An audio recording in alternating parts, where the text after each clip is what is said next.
प्रिय बच्चों, class 12 lecture 5। आज आपका लेक्चर 5 है। कक्षा 12 के विद्यार्थियों, सभी विद्यार्थीगण, अभिभावकगण का हम अपने इस विद्यालय के चैनल के माध्यम से सभी का हार्दिक स्वागत एंड अभिनंदन करते हैं। और हम आज कक्षा 12 के विद्यार्थियों आप सबको लेक्चर 5 में जो है लेक्चर 4 के आगे का जो है स्टार्ट कर रहे हैं। आप लोग अगर किताब आपके पास है तो किताब खोल करके वीडियो ऑन करके कंसंट्रेट माइंड से समझें और पढ़ें। आगे देखें बच्चों, बीजाणु जनन।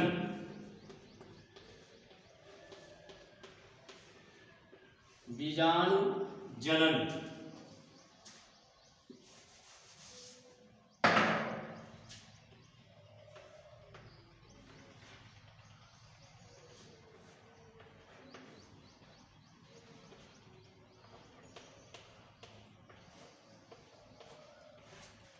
बच्चों, आपको हम जनन चैप्टर में, जीवों का जनन चैप्टर में पहला चैप्टर है आपका। इसमें लैंगिक और अलैंगिक जनन दो प्रकार का होता है, लैंगिक और अलैंगिक। तो सबसे पहले हम अलैंगिक जनन में चल रहे हैं। अलैंगिक जनन होता क्या है, इसके कितने प्रकार होते हैं, तो बच्चों आगे हम बताए हुए हैं। और आज बीजाणु जनन में हम आगे चल रहे हैं और कि इसमें जो होता है बीजाणु जनन कई प्रकार का होता है।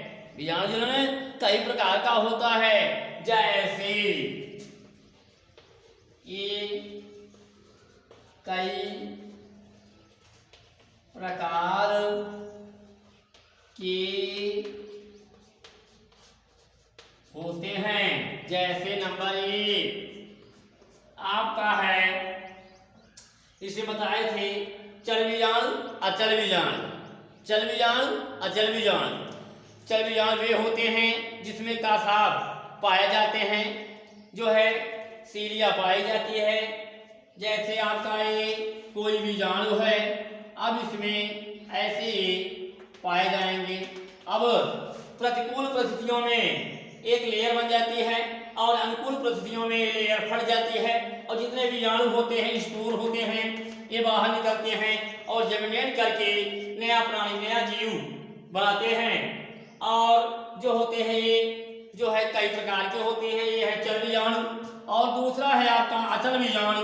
इसमें कोई जो है आपका फ्लैगेला का साग नहीं पाया जाता है।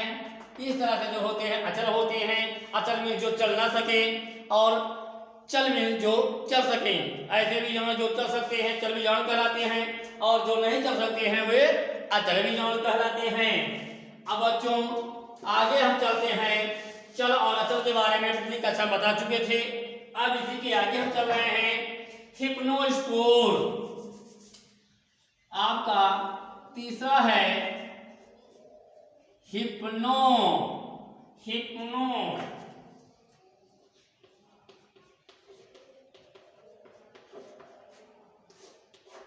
हिप्नोस्पोर बच्चों, ये भी आपका बीजाणु जनन की एक विधि है। हिप्नोस्पोर क्या होता है कि प्रतिकूल स्थितियों में बच्चों एक जो है लेयर हो जाती है कि चारों ओर मोटी सी लेयर, और अनुकूल परिस्थितियों में बच्चों ये लेयर जो होती है क्या होती है, यही लेयर जो है प्रतिकूल परिस्थितियों में लेयर हो जाएगी और अनुकूल परिस्थितियों में यही लेयर फट जाती है और बीजाणु निकलते हैं और नया जीव बनाते हैं। ये है आपका हिप्नोस्पोर। अगला है बच्चों पाल्मेला अवस्था। पाल्मेला अवस्था। पाल्मेला अवस्था बच्चों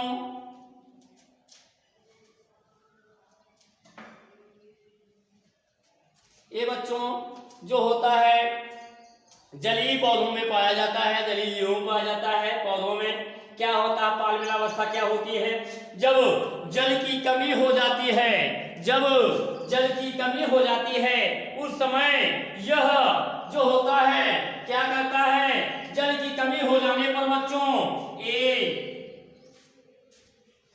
जल की कमी हो जाने पर जीवों की कोशिकाएं विभाजित होकर के एक बीजाणु बनाती हैं और म्यूसिलेज म्यूसिलेज म्यूसिलेज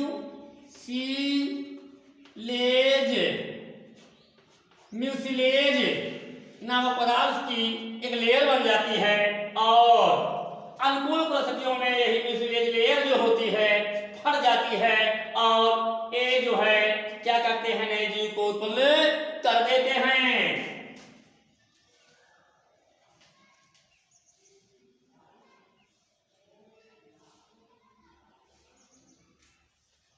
तो बच्चों आपको बताए हम पालमेला की व्यवस्था क्या होती है। जल की कमी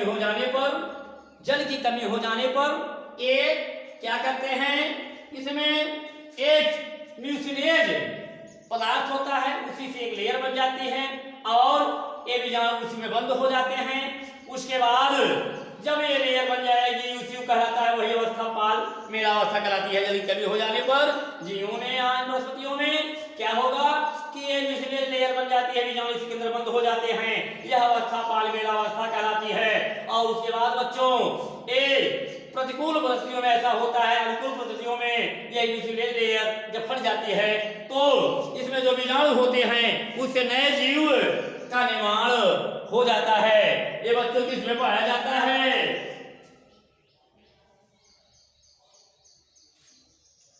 ये बच्चों ये जो इसमें अचल बीजाणु बनते हैं, इसके फटने के बाद ये निकल करके नए जीव का निर्माण करते हैं। यह पाया जाता है किसमें, क्लेमाइडोमोनास यूलोथ्रप्स, किसमें क्लेमाइडोमोनास तथा यूलोथ्रिक्स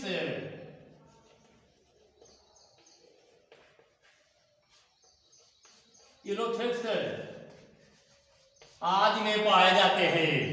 कहाँ, क्लेमाइडोमोनास यूलोथ्रिक्स आज में पाया जाता है पालमेला अवस्था। ये भी जो है बीजाणु जनन की एक विधि है बच्चों। इस तरह से अब हम आगे चलते हैं।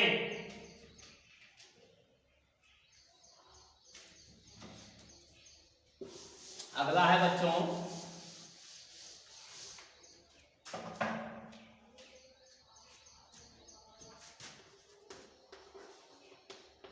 निश्चेष्ट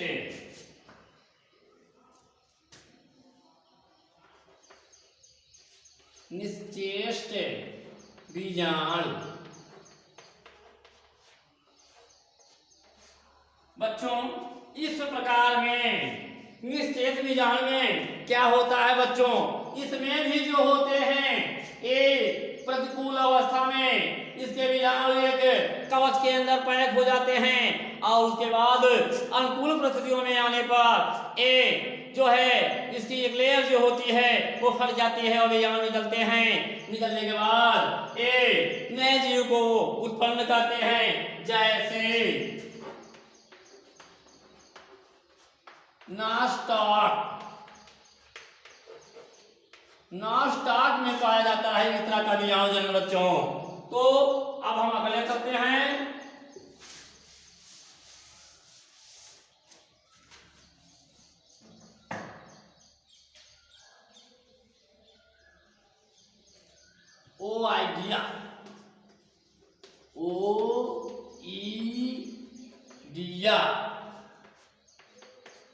ओईडिया बच्चों। अब बच्चों इसमें क्या होता है, इस तरह के बीजाणु जनन में क्या होता है कि कवक सूत्र टूट करके एक प्रकार का जो है ओआइडिया स्पोर बनाते हैं और ओआइडिया स्पोर बनाने के बाद ये अनुकूल परिस्थितियों में प्रत्येक ओआइडिया से जो स्पोर होते हैं उससे नया जीव का निर्माण हो जाता है बच्चों। ओआइडिया स्पोर क्या है कि इसमें कवक सूत्र टूट करके ओआइडिया स्पोर बनाते हैं। ओआइडिया स्पोर्स में जितने स्पोर्स होते हैं वो जब अनुकूल परिस्थितियों में जो है वे सब बाहर निकल करके जर्मिनेट करते हैं और नया जीव का निर्माण करते हैं। ये भी बीजाणु जनन की एक विधि है बच्चों। जैसे होता है किसमें, जैसे बच्चों एक राइजोपस, राइजोपस में पाया जाता है बच्चों, वाइडियोस्पोर बनता है और ये राइजोस्पोर में पाया जाता है। अगला है बच्चों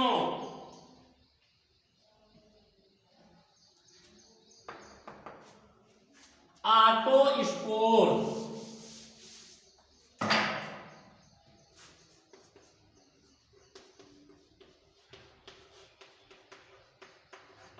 ऑटोस्पोर ये भी बीजाणु जनन का एक प्रकार है, विधि है। इसमें क्या होता है बच्चों, ये बच्चों ऑटोस्पोर जो बीजाणु जनन की एक विधि है, इसमें क्या होता है, इसमें जो होता है ऑटोस्पोर में बच्चों जो है इस तरह से ए मात्र कोशिका के अंदर ही, किसमें, मात्र कोशिका के अंदर ही नए जीव उत्पन्न कर देते हैं। यह ऑटोस्पोर कहलाते हैं। जैसे ये जो है जैसे क्लोरेला, क्लोरेला में पाया जाता है बच्चों,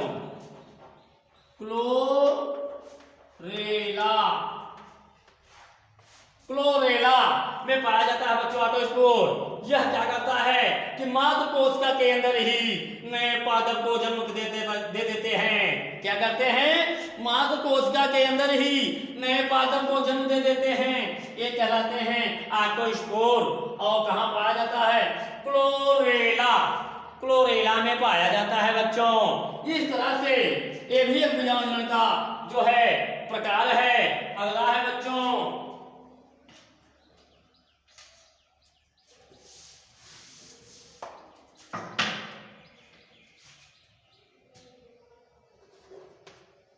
बीजाणुओं द्वारा, बीजाणुओं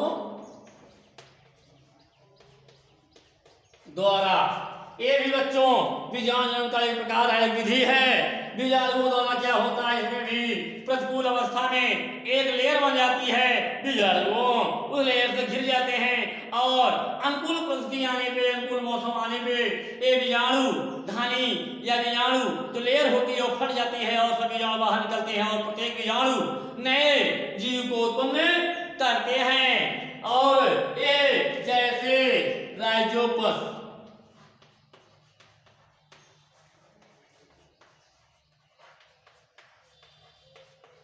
राइजोपस में इस तरह का जनन पाया जाता है। अब आगे चलते हैं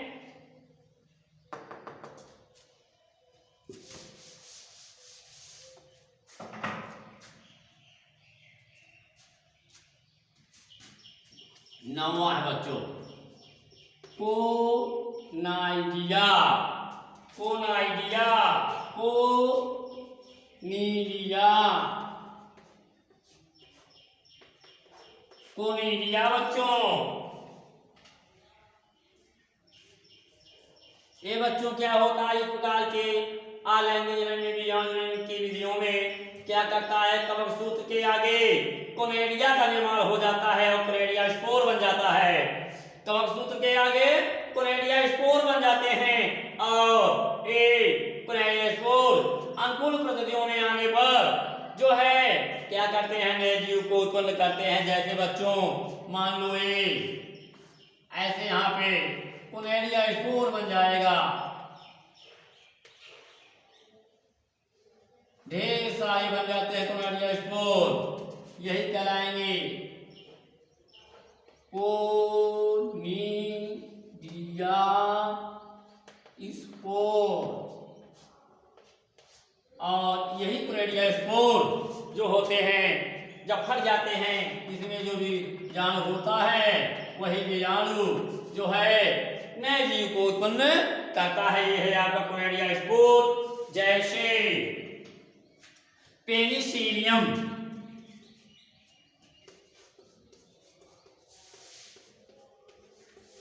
पेनिसिलियम। पेनिसिलियम में पाया जाता है। इस तरह से कोलेडिया स्पोर बनते हैं और नए जीव को उत्पन्न करते हैं।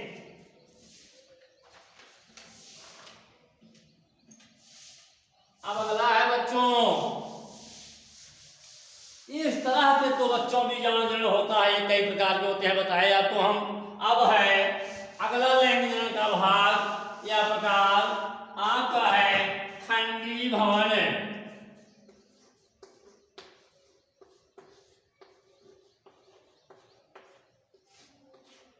खंडी भवन फ्रेगमेंटेशन।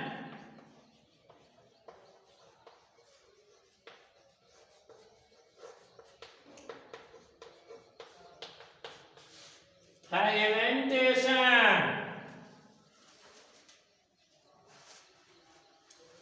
अब बच्चों इसमें क्या होता है, इसमें जनक पादप क्या करते हैं, जनक पादप का शरीर दो या दो से अधिक भागों में विभाजित हो जाता है, खंडित हो जाता है। क्या होता है, इसमें जनक पादप का शरीर दो या दो से अधिक भागों में खंडित हो जाता है, विखंडित हो जाता है, बन जाते हैं दो या दो से अधिक भागों में। और प्रत्येक भाग पुनरुद्भवन के द्वारा जो है नया जीव का निर्माण करता है, नए पादप का निर्माण कर लेता है। एक बार बच्चों और सुन लो, खंडी भवन क्या होता है, फ्रेगमेंटेशन। इसमें जो होता है पादप जनक दो या दो से अधिक भागों में बन जाता है और जो है यह पुनरुद्भवन इसके द्वारा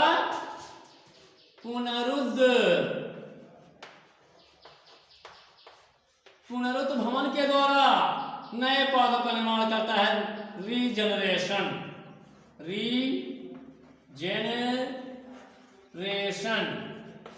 के द्वारा नए जीव का नए पादप का ये निर्माण कर लेता है। और बच्चों इसमें जो है कौन आते हैं, स्पारोगायरा। जैसे किसमें होता है, स्पाइरो गायरा और मार्केंसिया।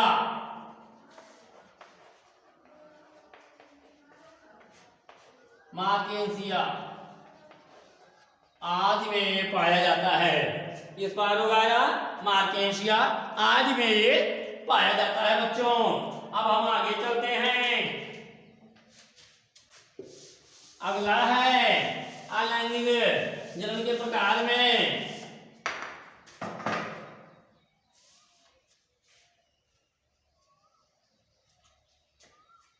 पुनरुद्भवन।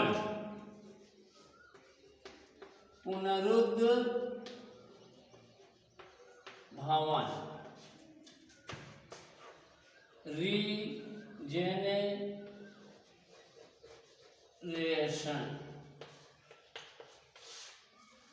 बच्चों पुनरुद्भवन ये भी अलैंगिक जनन का एक प्रकार होता है बच्चों। इसमें जो होता है क्या होता है कि इस तरह से जो है बच्चों किसी जंतु के शरीर का कोई भी अंग काट करके अलग कर दिया जाता है और प्रत्येक कटा हुआ भाग पुनरुद्भवन के द्वारा नए जीव को जन्म देता है। इस तरह से नए जंतु को जन्म देते हैं और यह जो प्रत्येक शरीर जो कट जाती है भाग और प्रत्येक भाग से नया जीव का निर्माण होता है, वही कहलाता है रीजनरेशन, पुनरुद्भवन। जैसे बच्चों देखा होगा स्टारफिश में जो ऐसे संरचना होती है स्टारफिश की, ये बच्चों क्या होता है, इसमें अगर एक पंख इसका कट जाए और इसमें भी पुनरुद्भवन रीजनरेशन पाई जाती है और फिर से एक पंख इसका बन जाएगा। जैसे आप देखे होंगे छिपकली में भी रीजनरेशन पाया जाता है, पुनरुद्भवन पाया जाता है। छिपकली की अगर पूंछ कट जाती है तो एक पूंछ पुनः जो है 24 घंटे के अंदर या और समय में नई पूंछ का निर्माण हो जाता है, जिसके द्वारा रीजनरेशन, पुनरुद्भवन के द्वारा। इस तरह से बच्चों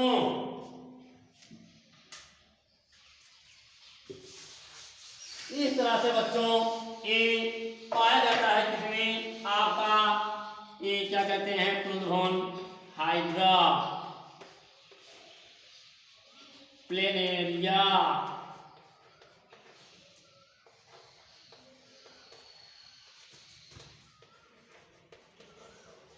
आदि में बच्चों पाया जाता है किसमें, हाइड्रा प्लेनेरिया में। कैसे,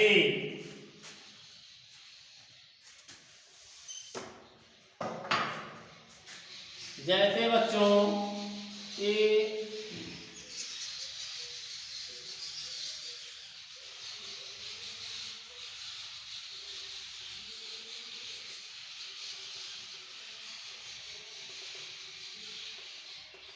ये मान लो प्लेनेरिया है। अब इसको क्या होगा,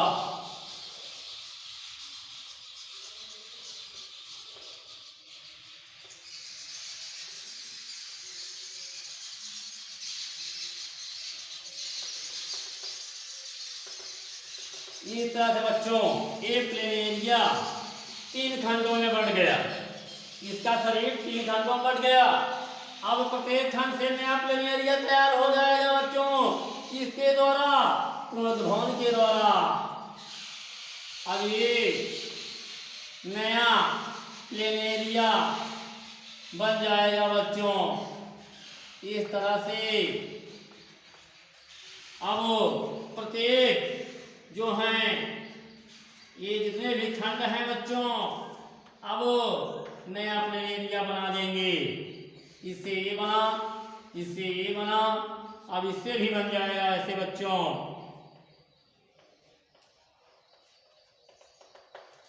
तीनों नए प्लेनेरिया बन गए।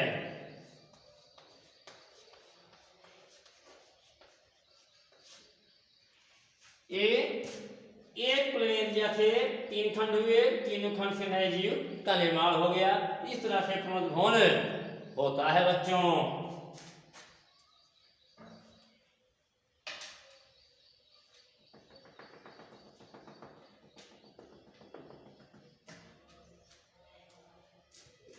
अब बच्चों आगे चलते हैं हम।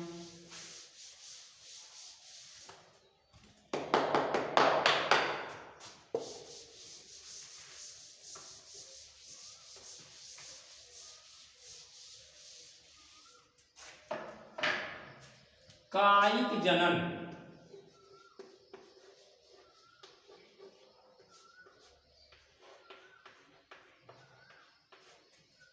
वेजिटेटिव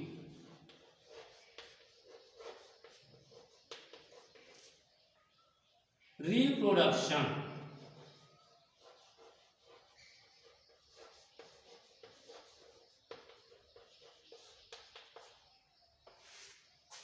बच्चों कायिक जनन, रिप्रोडक्शन, वेजिटेटिव रिप्रोडक्शन, इसमें क्या होता है,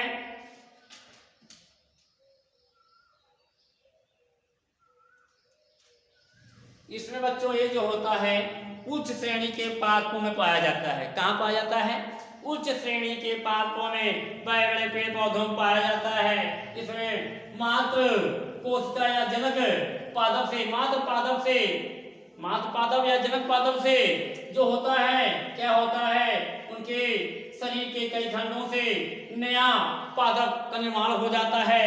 यही कायिक जनन कहलाता है बच्चों। इस तरह से बच्चों नए पादप निर्माण होता है, जिससे मात्र पादप या जनक पादप के कायिक भागों से यह नया पादप तैयार हो जाता है। यही कहलाता है कायिक जनन। कायिक जनन जैसे बच्चों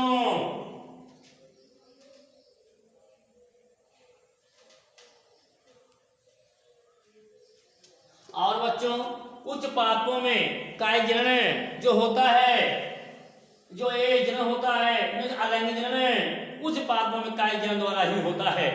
जो अलैंगिक जनन उच्च पादपों में होता है वह कायिक जनन के द्वारा ही होता है। मात्र पादप के कायिक भाग को काट करके उससे नए पादप को तैयार करना ही कायिक जनन कहलाता है, वेजिटेटिव रिप्रोडक्शन कहलाता है। और उच्च श्रेणियों में अलैंगिक जनन कायिक जनन के द्वारा ही पाया जाता है बच्चों। अब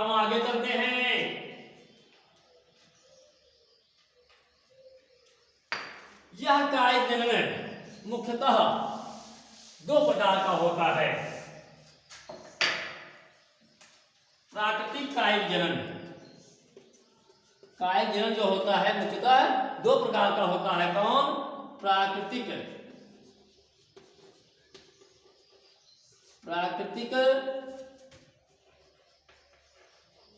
कायिक जनन, प्राकृतिक कायिक जनन, और दूसरा है कृत्रिम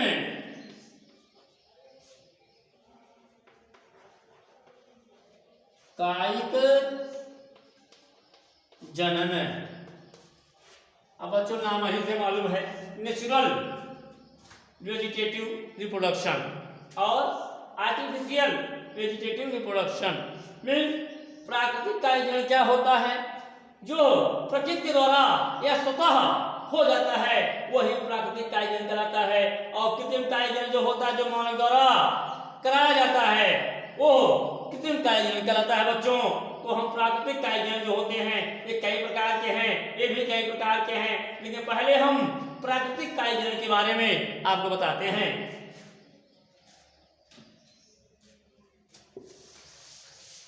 प्राकृतिक कायिक जनन जो होता है मुख्यतः दो प्रकार से होता है। कौन कौन?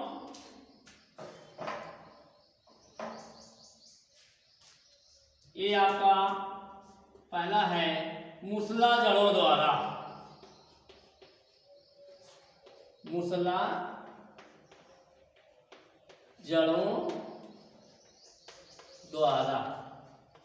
अब बच्चे सबसे पहले आप समझेंगे जड़, जड़ क्या होती है? रूट। What is root?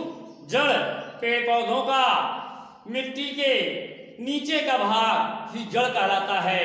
और जड़ें बच्चों दो प्रकार की होती हैं, मूसला जड़ें और अपस्थानिक जड़ें या झकड़ा जड़ें। मूसला जड़ें, अपस्थानिक जड़ें। मूसला जड़ें वे होती हैं जो मेन होती हैं और लंबी होती हैं, काफी गहराई तक जाती हैं, वही है मूसला जड़ें। जैसे आम, नीम, जामुन में आप देखते हैं मूसला जड़ें पाई जाती हैं। जबकि बच्चों धान है, गेहूं है, इस सब में क्या है? अपस्थानिक जड़ें पाई जाती हैं, जो हैं ये काफी नीचे नहीं जाती हैं, काफी गहराई तक नहीं जाती हैं और आपस में मिली जुली होती हैं। जैसे बच्चों ये कोई पादप है आपका, देख रहे हैं इस तरह से कोई पादप है। अब इसमें ये जड़ें जो होती हैं इस तरह से ऐसे मूसला जड़ें होती हैं। अब मूसला जड़ों में ऐसे हेयर पाए जाते हैं, मूल रोम पाए जाते हैं, मूल रोम पाए जाते हैं। यही है आपकी मूसला जड़। और बच्चों ये पौधे में दो भाग होता है, वायवीय भाग और मिट्टी के नीचे का भाग। ये आपका वायवीय भाग है जो मिट्टी के ऊपर का होता है तना, वही मिट्टी के ऊपर के पौधे का भाग वायवीय भाग कहलाता है और नीचे का भाग जड़ तंत्र कहलाता है। और जड़ जो होती हैं दो होती है, मूसला जड़ें और अपस्थानिक जड़ें बच्चों। इस तरह से बच्चों अब